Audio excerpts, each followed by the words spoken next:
It's showtime.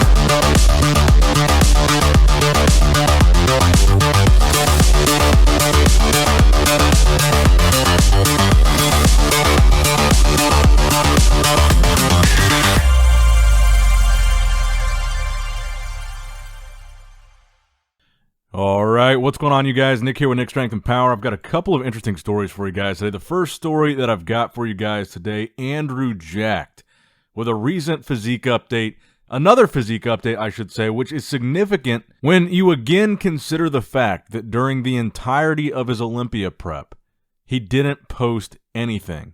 No updates with so much as more than a hoodie off of his body. Going into the Olympia, everything was covered. No physique updates. Everything was training videos, covered in multiple layers of clothes. But this prep appears to be different, and I think that's the significance because he just posted a physique update last week. He's posting another one now, which is essentially a full posing video. And I think this is indicative of his confidence. I think he knows he looks better than he did during his Olympia prep. And we know now that the reason he wasn't posting during his Olympia prep was he got sick. So sick, in fact, that he says he almost pulled out or considered pulling out of the Olympia. And I think now we know that's the main reason why he wasn't really posting any updates, because he probably felt like he didn't look good or didn't feel very confident in how he looked because he was sick. But here, again, really I'm noticing the same thing as the updates that we saw the other day. Crazy round, crazy full. You can see Regan Grimes in the comments there kind of echoing what I'm thinking as well. He says conditioning already ahead of the Olympia. Now, I don't know if Regan Grimes is referring to this point in Andrew's prep for the Arnold compared to this point in his prep for the Olympia, or if he's implying that he thinks Andrew looks better in this video than he actually looked on stage at the Olympia. But I do think Andrew certainly looks on track. And again, we've got to consider the fact that he had a massive change this prep. He worked with George Farah for his Olympia prep.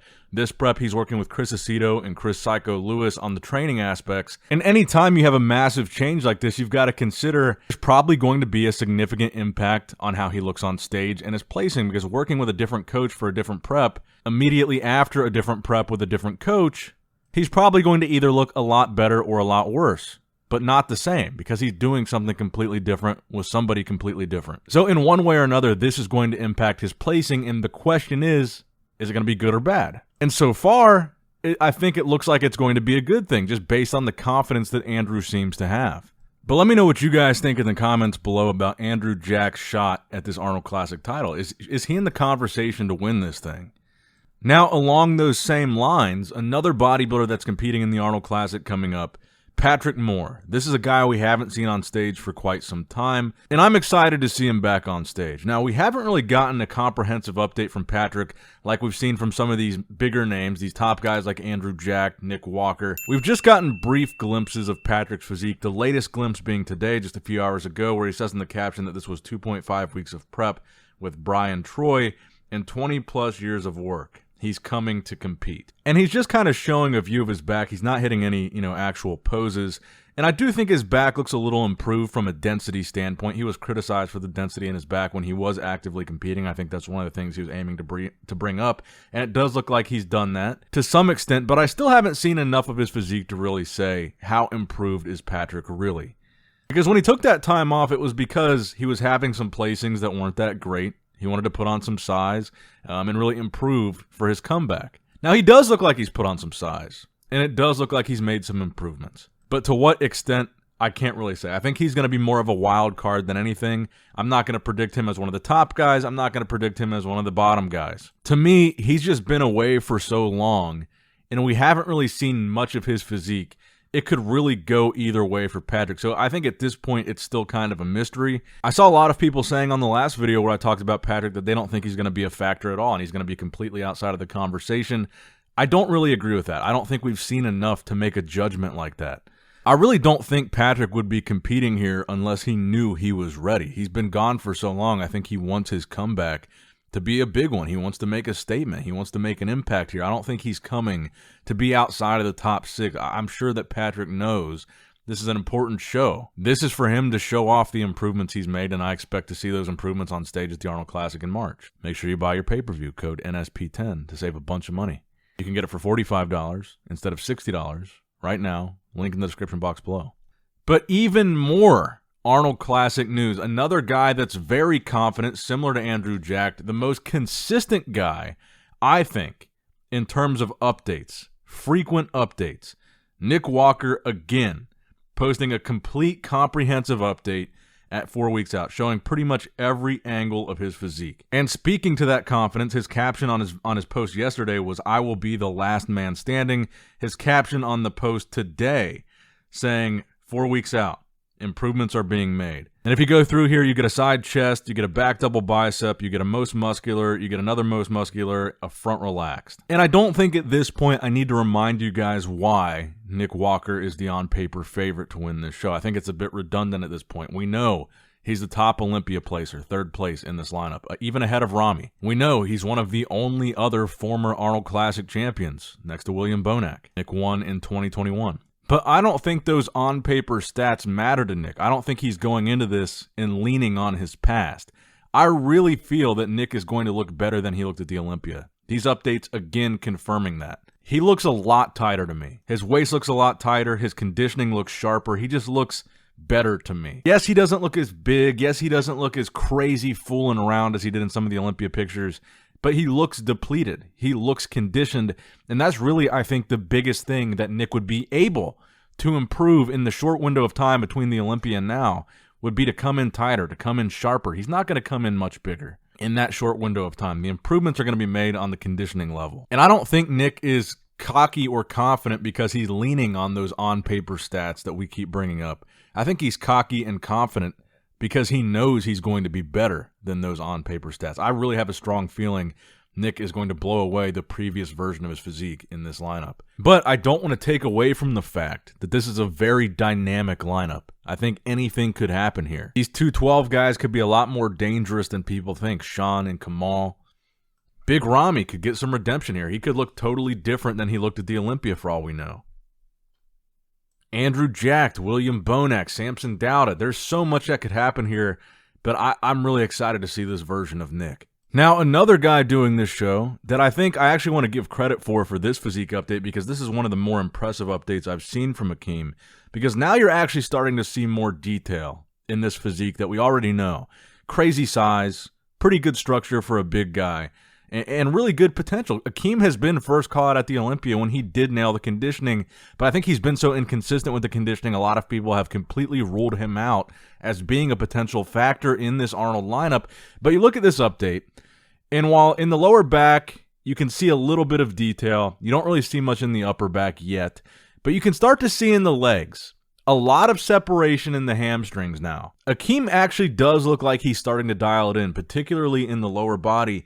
I'm still waiting to reserve a little bit of judgment on how the upper body's going to look, but I do think this is an encouraging sign from Akim. I think he looks good here. Could we have some kind of shocking result that nobody really expected and see Akim nail it at the Arnold Classic and wind up being in the conversation to win? Sure we could. Is it likely? Probably not. But it could happen. So I don't want to count Akim out just yet. Now, another guy that I feel like a lot of people have counted out or started to count out after his Olympia placing is William Bonac. But I haven't written him off just yet. I really think that Bonac is going to be in the conversation here.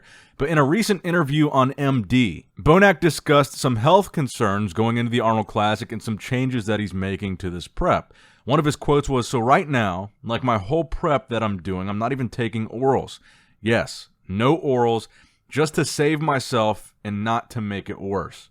He's referring to PEDs there, so that's a pretty major change to his prep. Now, he also said going into the Arnold Classic, he wasn't sure if he was going to do it. His quote was, "I was worried. I didn't feel good. I thought maybe something was wrong, so I did my blood work, and I told the Arnold organizers because they were asking me, and I told them, listen, if my blood work is okay, I'll compete. If not, don't bother me." So I did that, and to my surprise, everything was okay. Aside from a little bit of inflammation in my kidneys, I have to take measurements for that. I have some medication to take, but I can't take it right now because I'm in prep, and it would go against each other. Bonac also said at one point in this interview, to be honest with you, I didn't even plan to do the Arnold Classic. I was so in belief of myself that I would do well at the Olympia, that I'd at least be in the top 5, and that I could sit a year out and prepare myself for the 2023 Mr. Olympia, but it didn't work out that way, and I still didn't want to do it because I had my blood check done. So first of all, I'm happy to hear that his blood work came back okay, aside from the kidney inflammation. I'm glad to hear when any bodybuilder is taking these precautionary measures, getting the test done, making sure their health is okay before they decide to do a prep. Very smart move by Bonac. Now the question, I think, is will any of this impact Bonac at the Arnold Classic? These changes that he made to the prep as far as not taking any orals, is there anything else he's changing as far as being more aware of how this is going to impact his kidney health or the inflammation in his kidneys? Look, the bottom line is this is going to be a hell of an Arnold Classic. You get like this mini Olympia rematch of a lineup where I think there's a very real possibility that a lot of these guys that we saw at the Olympia are going to look a lot different here, whether it's for better or worse than we saw them at the Olympia. And then you've got these little wild cards in here. Patrick Moore, Sean Clarita, Kamal, these guys that weren't in the Olympia lineup that I think all have some potential to shake things up here. Honestly, I am really excited for this year's Arnold Classic lineup. I think this is one of the more exciting and dynamic lineups they've had since like the days where Kai Green and Phil Heath and Dennis Wolf were all competing in their prime. This is like the best of these new age bodybuilders, this new era that's coming up. And I was thinking about something after the interview that I did with Arnold right after the Olympia. Something Arnold said in that interview stuck with me, and that interview was before they announced the increase in the prize money. Arnold talked about why, in the beginning of the Arnold Classic, they did not ever raise the prize money above the Olympia prize money, even though they could. He said it was because of an agreement between him and Joe Weider when Joe owned the Olympia that he would never step on Joe's toes like that and try to outperform the Olympia with the prize money. And that's why they did the Hummers and the watches and all that other stuff and kept the prize money low. And I thought it was interesting that Arnold specifically said that in that interview. And then they bumped up the prize money $100,000 after just bumping it up last year. And while they're already paying more in Classic Physique than the Olympia pays. And now the Olympia is not owned by Joe Weider. Neither of the Weider brothers are still alive. So I kind of wonder, will they continue to bump up the prize money? And what happens if they ever do bump it up to pay more than the Olympia? Just a little food for thought. Let me know what you guys think in the comment section below. Again, it would help them out a lot. It would help me out a lot if you bought the pay-per-view with my code NSP10. Get it for $45 instead of $60 today. The link's in the description box below. Go to FanMio, the Arnold Classic part of it. Buy the pre-sale. Use the code. Support them because they're supporting me. And because I hope you like that they are supporting me. Let me know what you guys think in the comments below. Like and subscribe for more videos like this one. And as always, I love you guys. Appreciate you guys. Nick Strength and Power signing out. All right, guys. Don't forget to click that like button and subscribe to this channel if you enjoy the content. Also, check out my Instagram at Nick Strength Power. My Facebook page, which is simply Nick Strength and Power. My secondary YouTube channel, Nick Strength and Vlogs, for vlogs and bonus content that you will not see on this channel. And consider subscribing to my third YouTube channel, Nick Strength and Pokemon, which is all things Pokemon and trading card games, completely unrelated to this channel. So if you're into that, give that one a look. And all links to merchandise and social media will be in the description box below. If you guys want a Nick Strength and Power t-shirt, that will be in the Shopify link below. Have a great day.